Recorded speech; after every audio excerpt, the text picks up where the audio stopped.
I love birds. I love wild birds. I've always loved them. There's only a few birds I don't take: pigeons, starlings, and house sparrows. This is Kaatscast, the bi-weekly podcast featuring history, interviews, arts and culture, sustainability, and the outdoors in the Catskill Mountains and Hudson Valley. Who is this bird lover, and why no love for pigeons, starlings, and house sparrows? This week, we met up with wildlife rehabilitator Annie Mardiney, and there's a good reason she turns a few birds away. We'll hear why. Plus, what got Annie interested in wild bird rehab in the first place? About the hundreds of birds she doesn't turn away, and what to do if you confront an injured animal. Kaatscast is supported by Dixon Roadside, and the only bird on their menu is locally raised, antibiotic-free chicken. Dixon serves up a unique twist on comfort food using fresh ingredients sourced from the bountiful farms and small businesses of the Catskill Mountains and Hudson Valley. Open for takeout with a heated patio and indoor seating in Woodstock, New York. And by the Central Catskills Chamber of Commerce, providing services to businesses, community organizations, and local governments in the Central Catskills region. Follow the Central Catskills Chamber of Commerce on Facebook and sign up for a weekly email of local events at centralcatskills.org. We're members. Are you?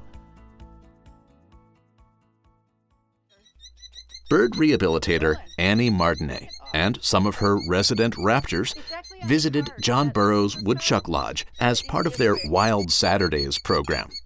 Following the public presentation, we grabbed Annie for a recap and a peek into the very busy life of a wildlife rescuer and educator. My name is Annie Mardiney. I live in Rosendale, Ulster County, and I've been a volunteer wild bird rehabilitator for 18 years. I take in 400 to 500 birds a year, release 60 to 65% back to the wild, which is the ultimate goal. I also do education programs with some 18 unreleasable raptors that I have. It's been a lifelong passion of mine to just be outside in the woods, hiking, walking my dogs, and later in life birding. I didn't get into actual birding until about 25, 30 years ago, although I love them. I used to, as a kid, run under the pine trees at parks. I was looking for owl pellets. I started a 4-H club really for the purposes of my own 3 kids who were all into animals but didn't really want to go hiking in the woods. They didn't want to sweat, but they really wanted to have more animals around. So I got chickens again. I've had laying hens, egg hens for many, many, many years. So we had a poultry club that also did a lot of community service. That meant that a whole new network of family friends and 4-H community decided that I must know something about how to fix that hawk or how to fix that fox. I did not advertise that I would take wildlife, but people would call me, drop them off, ask me for help. It's difficult to find wildlife rehabbers unless you're already in the network and know someone like me. So when my kids were a little older, I did more research and realized I really did want to spend more energy and time with wild birds, especially raptors, and went ahead and did all the appropriate paperwork. Education permits came a little bit later, about a year later actually, and I have to say that a couple of the happiest moments in my life were when I got my New York State rehab permit. I was beyond excited. And then a year later, I got my federal permits to not only rehab birds, but also to do education programs. I was just thrilled.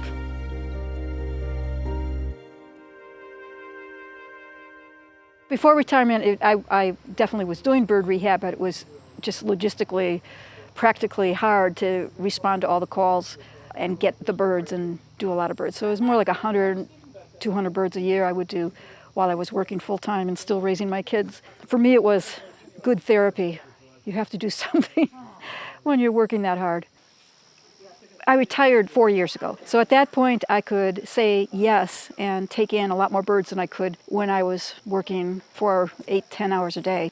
For the post office, I was a rural delivery person for 13 years. After I retired, it was such a relief to be able to respond, return phone calls, text messages, and actually get birds in hand and work with them. So last year, I took in around 500 wild birds. So far this year, I've taken in about, I think, 415 birds. Everything from hummingbirds to ducklings to eagles. And generally speaking, I release 60 or 65% every year of the birds in rehab. It just depends on what I get, how damaged they are. And the ultimate question is, can they survive on their own in the wild, whatever the species is?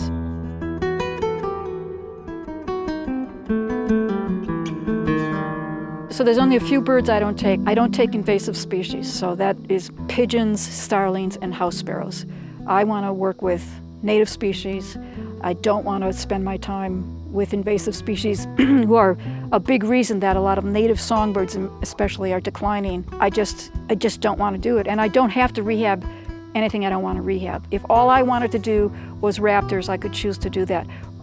About half the birds I take in generally are raptors, and the other half are passerines or water birds. Raptors are apex predators, hawks, falcons, owls. Passerines are generally all small songbirds that you see out there. So that includes pigeons, finches, goldfinches, robins, all the little birds. And then there's waterfowl, which are ducks, geese, herons, great blue heron, all kinds of herons.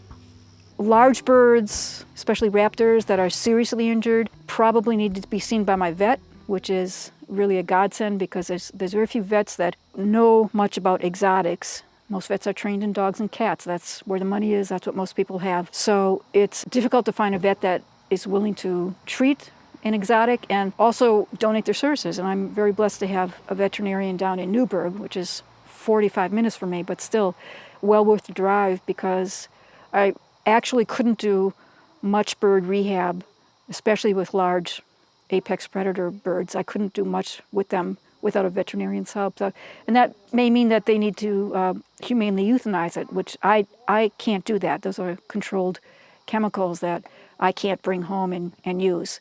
I have like a whole health lab, a triage lab at home, meaning my garage, which is where I have dedicated freezers and refrigerators, tables, crates, lights, good lights, and air conditioning. So usually I look at a bird carefully myself before deciding whether it needs to go to my vet or not. And most of them actually do okay in the hands of a rehabber that has experience.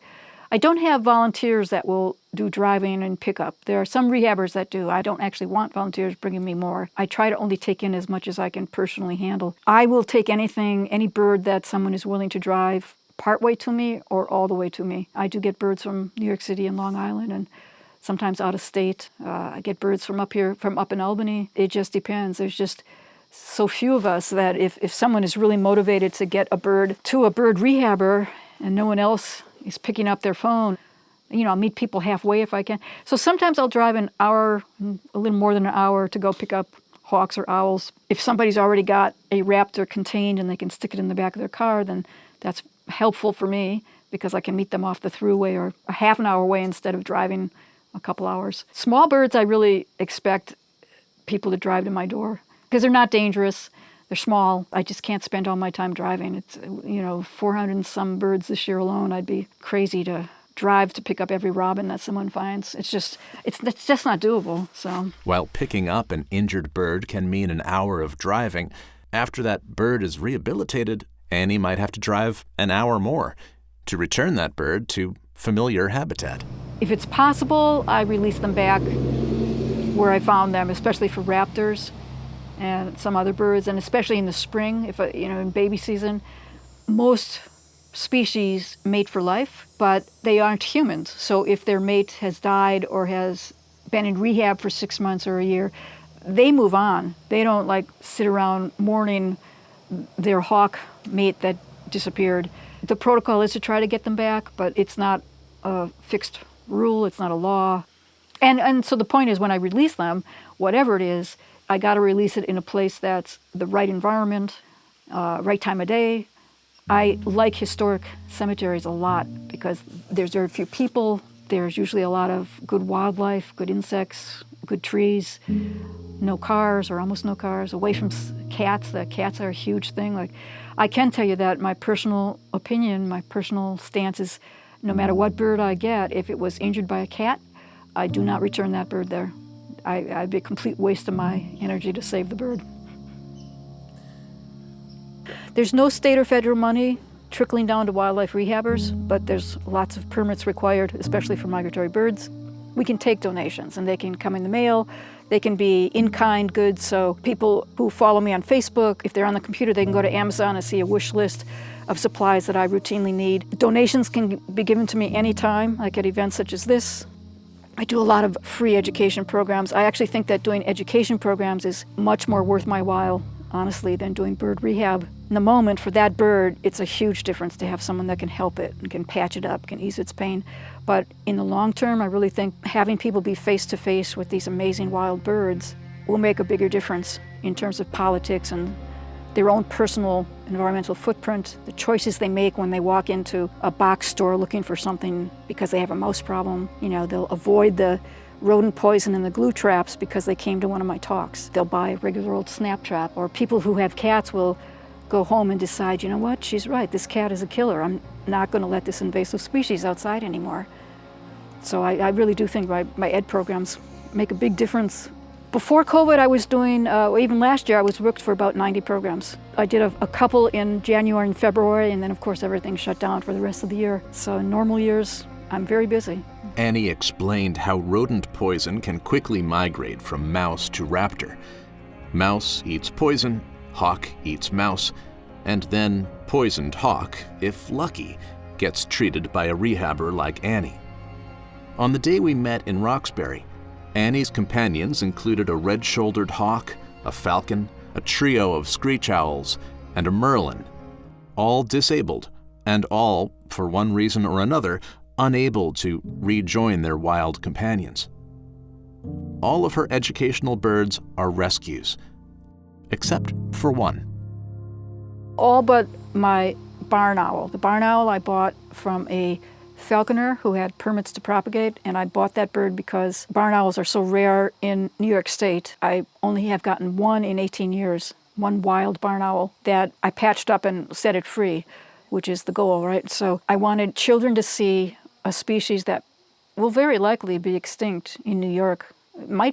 It's close to extinct right now in New York. And I want them to see a bird that they may never see again, because I put a lot of hope into the people younger than us. They're the ones that are going to have to take on a whole lot of burdens when it comes to the environment and endangered species. So I'm hoping that by seeing a barn owl that close, hopefully they'll remember that, and it'll make a difference in decisions they make in their own life later on and in their profession.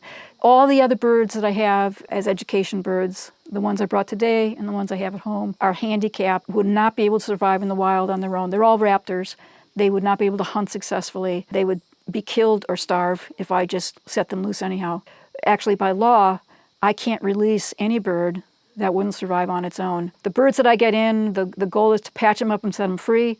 Number two would be to humanely euthanize them because they're suffering and they can't be patched up. And option three is these education birds. So there's very few wild bird rehabbers. There's even fewer people like me that have permits to possess for education programs. Most wildlife rehab is a hands-on proposition. It goes a lot smoother if you happen to live near a wildlife center or other wildlife rehabbers who are willing to take you under their wing or let you volunteer with them. When you get a wild bird rehab permit from Federal Fish and Wildlife, you have to include in the application at least one letter from a already licensed bird rehabber who's willing to assist you or answer your questions, and also from a veterinarian who's willing to help you. The other thing that just makes a big difference is to pick up the phone and talk to somebody who's been a rehabber longer than you. It's difficult in a lot of places in New York State because there just aren't any bird rehabbers. There's too many hoops to jump through to get the federal permits that you need, including photographs of whatever your facility is.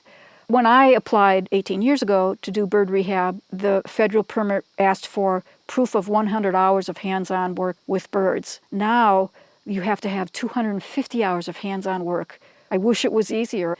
We need more bird rehabbers. In the spring through summer, I get 30 or 40 phone calls or text messages every single day. A lot of these phone calls and text messages, I can successfully solve whatever the issue is by talking to people, telling them to do this, put the nest back up, move the bird over to the side of the road, or connect them with a closer rehabber. But I'm still taking in usually 2 to 3 birds a day right now. Currently, I have about 12 birds in rehab at home. A few hawks, a few owls, a few passerines. They're all just about ready to go free. So what I try to get people to do is to send me a photograph of the bird in question, a location, the town they're in, and a couple sentences about what their concern is. Sometimes it's really obvious to them and to me that the bird has a broken leg or the entire nest fell down. Sometimes through a phone call or a text message, we can solve the concern right away, like how to re-nest a bunch of baby robins because the parents are still there. I mean, not every bird on the ground needs to get to a rehabber. I mean, it's always better to try to get the young ones back with their parents if there's a way to physically do that. The bigger birds, raptors and waterfowl, that sort of thing, I'll usually drive to pick up, but before I go, if it's safe, I'll ask people to put something over the top of the bird so that they don't take off and disappear. One thing that is a fact is that any wild bird that's injured or sick will still do anything it can to get away from a person if it has a chance. So a hawk that can't fly will run and in a matter of minutes disappear into the woods, and I won't be able to find it necessarily. So that's something that's really helpful, is when people contain a bird that might be dangerous. The first thing to keep in mind is safety, personal safety. I will often tell people that are even down the road from me, if they have a hawk or a crow or something that they're concerned about, if they can walk up to it and it doesn't go away, there might be something wrong. So put a laundry basket, an old-fashioned laundry basket, over the top of it with a rock on top. That way, it's almost guaranteed it's going to be there when I get there. Covering it also with a towel or a sheet will also calm it down and keep it in place. One of the biggest myths that people have about passerine small birds is that you can't touch them because the parents will reject them. It's just a myth. Birds, other than vultures, for the most part, have no sense of smell. A baby robin that is in the middle of the road, you can pick it up and just put it over to the side under a bush, and it's fine. They can't smell. They're not going to be rejected by their parents. You can put it back up in the nest if it's a nestling and the nest is still there and you can reach it.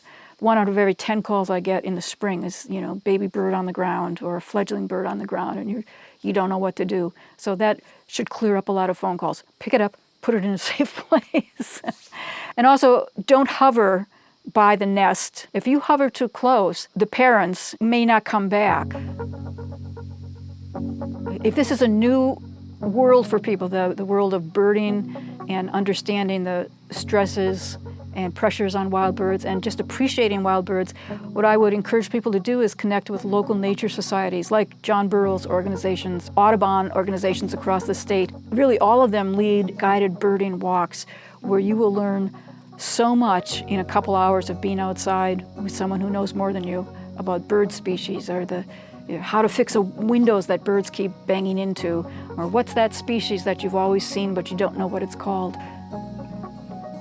Most rehabbers I know don't answer the phone really year-round because we are inundated. It's impossible to return phone calls. It's much more efficient to send a text message with a photograph or a video and your location. It really helps. Have a list of rehabbers within your region so that you can, in a few seconds, in a few minutes, send a text and that photograph or video to a rehabber so that you can get a response. To contact Annie and for pictures and videos of her latest rescues, follow Wild Mountain Birds on Facebook.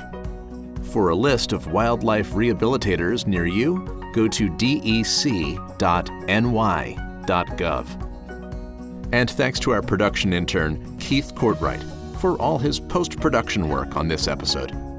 Kaatscast is a production of Silver Hollow Audio.